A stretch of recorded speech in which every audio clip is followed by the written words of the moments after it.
Imagine the strongest person you know. The one who embodies resilience, who never falters, never complains, the very definition of unshakable strength. Now, picture that same person, suddenly, utterly broken, reduced to whimpers and tears by an invisible agony, and you're watching it all unfold, completely helpless. That's the impossible, heart-wrenching situation our storyteller, a 31-year-old woman, found herself trapped in. Before we dive deeper into this truly heartbreaking tale of strength and vulnerability, if you're finding these profound human stories compelling, please take a moment to like this video, subscribe to the channel, and share your thoughts in the comments below. Your engagement truly helps us bring more of these powerful narratives to life. She describes being courted by a man, 45 years old, who is, by all accounts, an absolute titan. He's the kind of man you rarely encounter these days, built from a mold of old-school tradition and unwavering capability. He drives to her house for every date, opens every door, takes care of things without being asked. He once effortlessly fixed her car, a task that would send most people into a spiral of stress. He's a true provider, a protector, someone who consistently rises to every occasion. His profession alone speaks volumes about his character.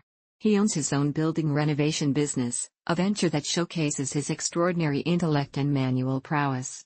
Our storyteller describes him as a genuine genius, a man for whom no engineering problem is too complex, no design too intricate, no construction project too challenging.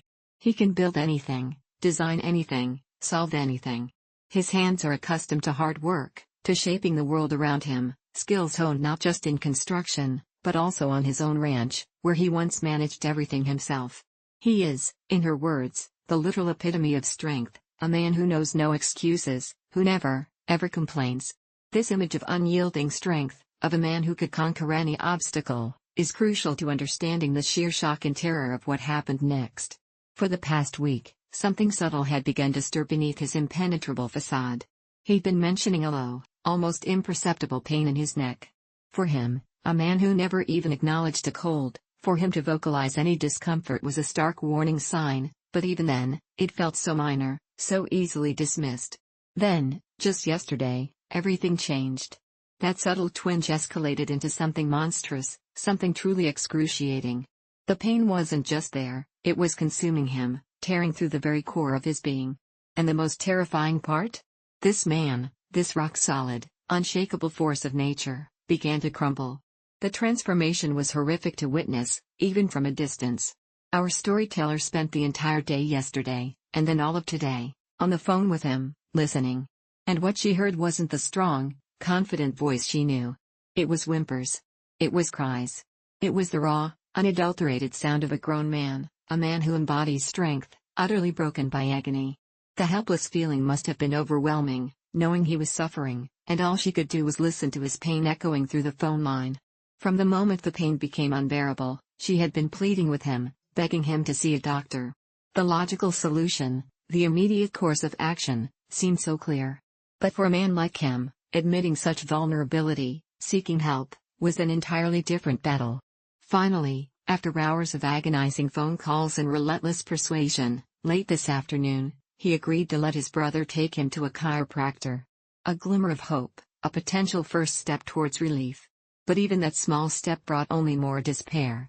The visit was a devastating failure. The pain, by this point, was so intense, so all-consuming, that he couldn't even tolerate the adjustment.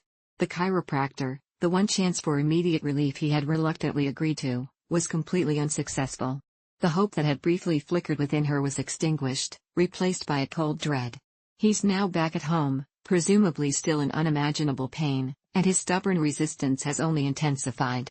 Despite the chiropractor's inability to help, and despite his own brother suggesting that an urgent care or emergency room might be the only viable next option, he adamantly refused. He wouldn't let his brother drive him to any other doctor, closing himself off from professional medical help, even as his body cried out in agony. Our storyteller, desperate and feeling utterly useless, offered to take him herself. She was ready to drop everything, to drive him wherever he needed to go, to sit by his side through whatever came next. But even her direct, loving offer was met with a firm refusal. He wouldn't allow it. It's a cruel paradox, the man who consistently took care of her, who opened doors and fixed her car, was now in dire need of care, yet was pushing it away, leaving her stranded in a vortex of worry. This situation has left her not just helpless, but questioning everything. She wonders if her very act of listening to him, of worrying over him, might somehow be enabling him to avoid confronting the issue head-on.